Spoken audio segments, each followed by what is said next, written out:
I read the last book in the Bible, the book of Revelation, last week. I don't recommend it. You need to have some pretty serious filters to strain out the blood and the militarism and the hierarchical God. Yet on the other hand, I could be wrong. Two of my spiritual heroes, Dan and Phil Berrigan, went to the book of Revelation regularly for sustenance. The Berrigan brothers, for those who forget the 60s and 70s, were Catholic religious, poets and activists. Although they consistently challenged the gap between rich and poor, they're most remembered for their anti-war protests. Like the time they poured their own blood on draft files in Baltimore, or homemade napalm on the Seine in Maryland, or the time they entered a nuclear missile facility in Pennsylvania and began to hammer the nose cones into plowshares. They were throwing pebbles at Goliath. Both Dan and Phil spent considerable time in prison. Like the early Christian experience that shaped the book of Revelation, the Berrigans understood their faith to be in opposition to the macro myths and systems of their society. They saw America as an empire like Rome, thirsting for power and gold, willing to kill to get it, justifying itself by feeding the populist platitudes about peace and co-opting and domesticating religion. It was a harsh and pointed critique at a time when America was killing its own young in the jungles of Vietnam, to say nothing of what it was doing to the locals there. And at the same time, anesthetizing American religion with an apolitical, individualistic God. This critique was not dissimilar from that of St. John the Divine, who in his opposition to Rome created a book full of symbols and imagery to challenge the imperial idolatry of his day. It's from the book of Revelation that we hear repeatedly of the beast, the whore, Babylon, all references to Rome. We hear of Armageddon, white-robed martyrs, and the salvific blood of the Lamb.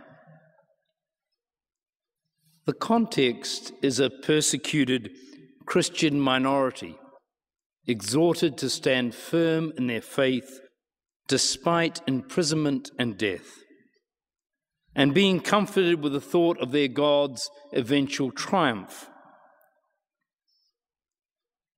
There is no doubt that today we as a church all too often fail to follow the lead of St. John and the Berrigans. The accepted myths about power, leadership, success, beauty, and money, and the political policies they give rise to often run counter to the wisdom of Jesus. Myths like the rich deserve their riches and the poor their poverty frequently provide the background mood music to our national social and fiscal policies. There is no doubt, too, that today the book of Revelation is an irrelevant, even dangerous relic, used most frequently by fundamentalist preachers peddling a religion of fear, predicting, yet again, the end of the world, and the need for individuals to repent and to give the preachers their money. Yet rather than just discard the relic, We need to see the book as an encouragement to write our own poetry and prose, critiquing the folly and idols of our day, and encouraging Christians to stand up and speak up. There's one image I like in St. John's work, and it's that of the lamb. Now, put aside the blood stuff, with its allusions to dead firstborn sons of Egyptians and an omnipotent deity who will only be satisfied with pure blood. Just put all that aside for a moment and think about a lamb. A lamb is young, lacking defenses, not exactly a leader or wise. Indeed, the lamb is an image of vulnerability.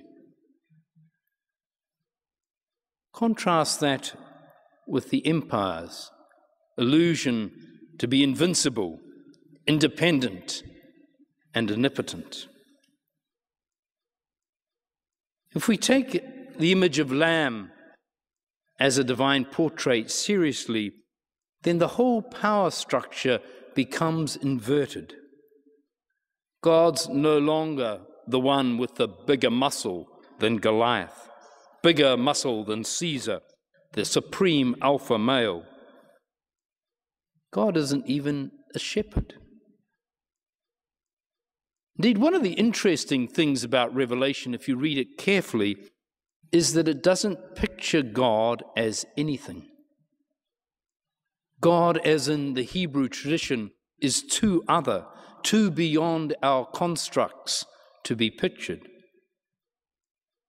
But it does point to a lamb, a Jesus who made himself vulnerable by costly self-giving love, and confronting the powers which destroy the justice and mutuality such love demands.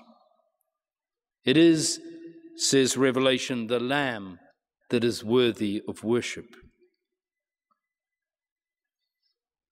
Now, the key question arising from the book of Revelation and from the story of David and Goliath is, what are you and I prepared to die for?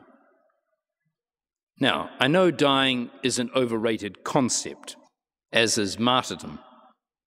The best thing you can do if you love your family and friends is to live for them, not die for them. So let's care for ourselves and those we love. And when the Goliaths or the military turn up banging on our door with guns and batons and the like, then run like hell and hide. Keep living. That said, most martyrs I know of didn't choose to die and didn't want to. The choices were different than that. Think of Oscar Romero, a Catholic bishop of El Salvador, who was gunned down in 1980. He openly criticized the government and the military in their privileging the wealthy and powerful, while the majority of people lived in abject poverty. He spoke out against the terror tactics used. He spoke out, too, against the church where it was complicit. My point is that he didn't die because he wanted to, or because he believed in a doctrine like Trinity or atonement or incarnation. Rather, he died because by word and deed, Oscar held to the values known in the vulnerability of Jesus, values of justice, mutuality, and love. Then think too of Dietrich Bonhoeffer, a brilliant German Lutheran theologian, whose strong opposition to Hitler's euthanasia programs and the genocide against the Jews led to his involvement in a plot to assassinate the Führer. He was executed in 1945. Like Romero, Bonhoeffer lived a life of integrity critical of the church as well as the state, caring ultimately for the relationship between truth and justice, and dying because of the dissonance between them. My point is again that he didn't die because he wanted to, or because of some erudite beliefs or doctrine. Rather, he died because by word and deed, Dietrich held to the values known in the vulnerability of Jesus, values of justice, mutuality, and love. So the other day I was asked, Glynn, what would you go to the wall for? Wall being a metaphor for dying, I think. And my immediate response, both cheeky and serious, was for the right of a woman to wear a burqa on the streets of Paris. See, I think the justice and vulnerability of Jesus leads me to affirm and celebrate the diversity of religions and cultures on this planet, and not to presume that my religion or culture is superior and can be imposed on others. I think, too, that it leads me to affirm the right of every human being, without physically harming others, to make free and independent choices, even if I don't like those choices. And I think, too, that it leads me to question and challenge the structural political injustices that work against the poor, against most women, against most minorities. But I probably won't end up going to the wall, so to speak, for a burqa. I find I end up speaking out on lots of things. I'm never quite sure what people are going to find offensive. I hope in the future people might remember me as caring more about how we behave towards one another than what we believe, as caring that love is affirmed and celebrated whenever and wherever it manifests, rather than making rules and boundaries to control it, and caring for those excluded from the centers of power, rather than ingratiating myself to those who dwell there.